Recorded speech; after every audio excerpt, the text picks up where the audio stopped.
It may be Monday right now, but we are fresh off Selection Sunday, March Madness, the NCAA tournament, which is going to be airing on our sister station over on CBS. A lot of those games, you can find them there.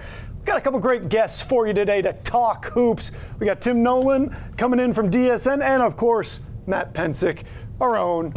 Hanging out, morning extraordinaire, yes, but also huge basketball fan. And Tim, let's start with you. We just saw the brackets come out last night. Where does Maryland sit? And I know a lot of people seem a little upset about the draw they got. Yeah, Terrapins get a 4 seed. I think the most surprising part of the draw is the fact they're facing a Grand Canyon program that last year upset St. Mary's. The Antelopes were a 12 seed. They knock off St. Mary's last year, and the Gales had been rolling into the tournament last season. So a lot of Terps fans excited that Maryland gets a seed as high as 4, but the fact that you have to go up against a very good program at GCU, a lot of returning guys from the team that pulled off an upset last year, it's going to make for a game that you definitely don't want to sleep on if you're Coach Kevin Willard and company. And those 4-5 seeds, those are always where people start to look for upsets because sometimes they do happen there. So you're always a little nervous in those spots. Yeah, statistically, you look at the past couple NCAA tournaments, 4, but especially the 5-12 matchup is where things start to get dicey. I think Maryland's going to be okay, especially given how they finished the regular season and the postseason. Let's keep in mind, they were a single point away from going to the Big Ten championship game, if not for that bucket by Trey Donaldson. So I think that Maryland is going to handle GCU, but Grand Canyon is a tough draw to start. Well, Maryland's tough, and you just never know, though. It's the tournament. One game can change everything.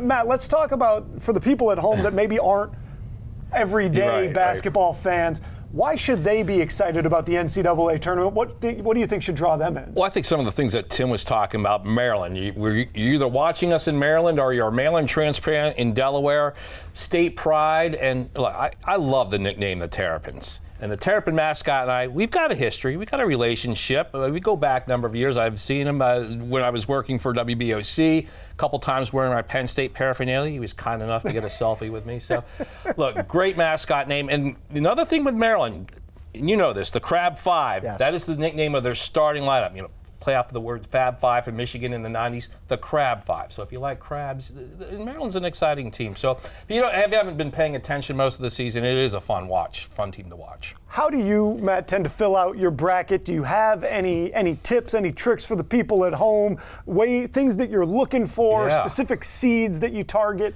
Here's the tip. Do not do what I do, because I tend to overthink these things. I'm like, there's going to be an upset. Tim, you just talked about that, the 5-12, that 4th seed. That's prime upset in the bracket, but you don't know which one it's going to be, and I try to overthink. I'm always looking, I know there's going to be an upset, and I think I overthink things where I'm like, okay, this one, and usually it blows up my bracket at some point. So don't try to be the hipster that's trying to pick exactly where all the upsets are going to be and then ruin the rest of your bracket because the team that you had going to the Elite Eight is out in the first round. Now we're talking brackets. You guys have some stuff going on over at the Delmarva Sports Network, both competition against everybody and competition against you guys specifically. So take us through what's happening there. Yeah, Wawa Bracket Challenge show the top 3 placers. If you have 3 of the best brackets in the entire challenge, you get a Wawa gift card. $200 for first place, $100 for second place, $50 for third. And then that other part you talked about, Charlie, was myself, Pat Cassett, Luke Milai, Kayla Santiago, Michelle Roberts.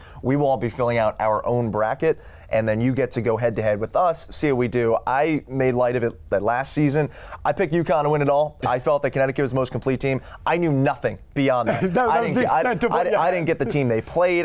My bracket was horrendous, and I think that this year, it's going to track the exact same. I know that Duke's winning the national title. I will guarantee that right now. Okay. A guarantee? We're going guarantees here. If you want to go out and make some money, Duke is winning the national championship. They are the most complete team in college basketball. I know it's boring. I know that they're a 1 seed. I believe the Blue Devils are the most complete team. Going chalk works for a reason. It's because generally you're picking the teams that have won the most games and have the most hype and have the guys that are going to go on to play in the NBA. Anything that you're specifically looking forward to, Matt, just that you're excited about, that you're going to be kind of marking on your calendar, I want to pay attention? I'm with Tim. This time of year is very exciting. Like once Thursday noon hits, it's like it's game on, and I try to have multiple, either a tablet, my big screen TV, a laptop, have multiple games going on at the same time. I always love that for me, especially if you're somebody that's just getting into this, if it's not your all the time thing. I just love those first 2 days of the tournament, because that's when you see some of these crazy upsets. You see some games go down to the last shot, buzzer beaters, that kind of thing. That's my favorite part of the tournament, and I am a root for Cinderella kind of guy, so I'm always looking for it. And if you want a really cool side story to root for, McNeese State, they take on Clemson in their first game. It's another 5-12 matchup. Their manager, not a player, their student manager has 3 NIL deals already, including Buffalo Wild Wings and Insomnia Cookies. Amir, nicknamed Aura Khan. He is taking over the college basketball landscape. I promise you, if McNeese makes that a game, I think Clemson still beats McNeese, but it would be great to be close. If they are to make a run, he is going to be one of the stories of college basketball. And also, Wofford, 15 seed, takes on Tennessee. One of their players, either you know the name Rick Barry, his free throws, underhand granny style. Yes, you know what? I saw this too. Wofford's He's about to become a star. Wofford's big man. He only shoots 31%. So at that point, go for it. He can shoot blindfolded if he wants. It doesn't have a good chance of going in, but his free throws are amazing. And Rick Barry's talked about this in the past. He's like, I was like a 90% shooter.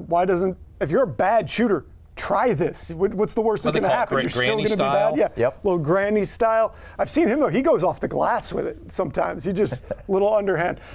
For one more time for the folks at home, give us what they need to know about the bracket challenge before we get out of here. Yeah, absolutely. So again, first place, again, if you have the best bracket overall, you get a $200 Wawa gift card, $100 for second, $50 for third, and also for some bragging rights, you get a chance to go up against myself and the rest of us on air at Delmarva Sports So we get to do that? Correct. All right. We're definitely going to do that. And you sign up for it at where? Yes, so you head right over to our website. We have a tab for it already built out. My bracket's going to be filled out in the next couple hours, frankly, when I get out of here. I might have to go do mine as soon as we get done. Winning it, if I recall. Yes.